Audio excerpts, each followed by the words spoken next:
Hi everyone, welcome to Edupedia World. This is Varun Ganga. In the last session, we have learned some examples regarding case number 3 shortcut to multiplication of numbers with series of 9s. And in this session, we are going to have a look of one more example regarding with the same case number 3 shortcut. So guys, the example that I am going to take in this session is 11,111 into 999. So before going to use the shortcut, at first we have to make sure whether the number of digits in the multiplicand are more than the number of digits in the series of 9s or not. So let us count the number of digits in the multiplicand. Here we are having 1, 2, 3, 4, 5 digits in the multiplicand and 1, 2, 3, 3 nines in the series of 9s. So therefore we can say that the number of digits in the multiplicand are more when compared with the number of 9s in the series of 9s. And so therefore we can use case number 3 shortcut in order to get the product for the given example. So guys, the first step of case number 3 shortcut says that we have to place that many zeros at the end of the multiplicand as there are that many 9s in the series of 9s.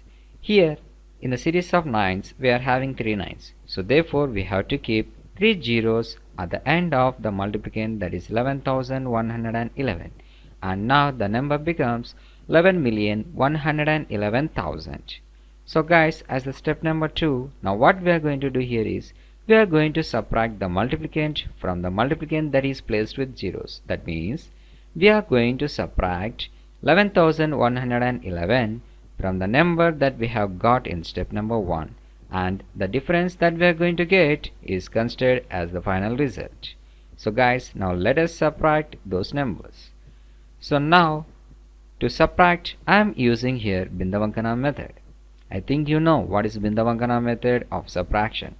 So before going to do Bindavankana method subtraction, at first we have to write the numbers one below the other so that it will be very easier to do.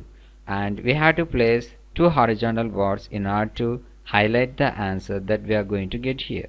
So guys, at first we have to compare the digits that are in minuend and subtrahend. If the digit in minuend is less than the digit in subtrahend, then we have to put a dot in front of the number on its top. So here when you compare the digits 0 and 1, here 0 is less than 1. So therefore I am putting a dot on the top of the number which is in front of 1, that is 1. After placing the dot, now you just take the complement of 1 with 10. The complement of 1 with 10 is 9. You just place down that 9 in the answer like this. Now afterwards you just count the number of dots. Here the number of dots is 1 and again we are having 1. So if you add both of them you will get 2. Now if you again compare the digits that are in minuend and subtrahend, again 0 is less than 2. So therefore you have to put a dot in front of the number 1, that is again 1. Now after putting the 1, now take the complement of 2 with 10. You will get 8. You just write down that 8 below the horizontal bar in the answer. Now again we count the number of dots is 1 and we are having 1, and if you add them you will get 2. And again if you compare the digits that are in minuend and subtrahend, so again here 0 is less than 1. So therefore again you have to put a dot in front of the number 1, that is 1, and after that we have to take the complement of 2. You will get 8. You just write on that 8 below the horizontal bar in the answer. And again you have to count the number of dots. Number of dots is 1, and by adding that 1 to 1 you will get 2.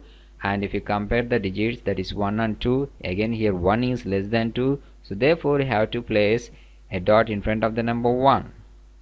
And now you have to take the complement of 2 with 10. You will get 8, and by adding the digit, that is 1 to each, you will get 9. You just place down that 9 below the horizontal bar like this. Now again count the number of dots that you have got. Now the number of dots is 1, and again you are having 1. You just add those 2, you will get 2. And again if you compare, again 1 is less than 2 when compared. So therefore you have to put a dot in front of the number. Since I am having no number, so that's why I have kept 0 here. I think you have understood why I have kept the 0 here.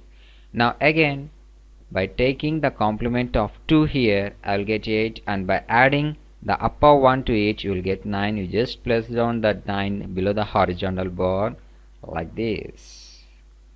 Now again, if you count the number of dots, the number of dots is only 1, and if you add that 1 to 0, you will get again 1. And again, if you compare the digits that are in minus and subtrahend, both are equal, so you just proceed in the normal way of subtraction. So 1 minus 1 is 0. You place that 0 in the answer below the horizontal bar, and since there are no more digits, so we have to write down those digits as it is 1 and 1, and therefore we can say that 11,111,000 minus 11,111 is equals to 11,099,889, and therefore we can say that 11,111 into 999 is equals to 11,099,889. So guys, this is the way how we can work out with case number 3 shortcut in order to get a product when we are multiplying a number with series of lines. And the most important thing that we have to remember here is the shortcut of case number 3 can be used only when the number of digits in the multiplicand are more when compared with the number of lines in the series of lines. So guys, I hope that you have understood pretty well how to use this shortcut, and in the next session we are going to have a look of one more example regarding with the same shortcut, that is case number 3 shortcut. Now for watching this video, thank you, have a nice day.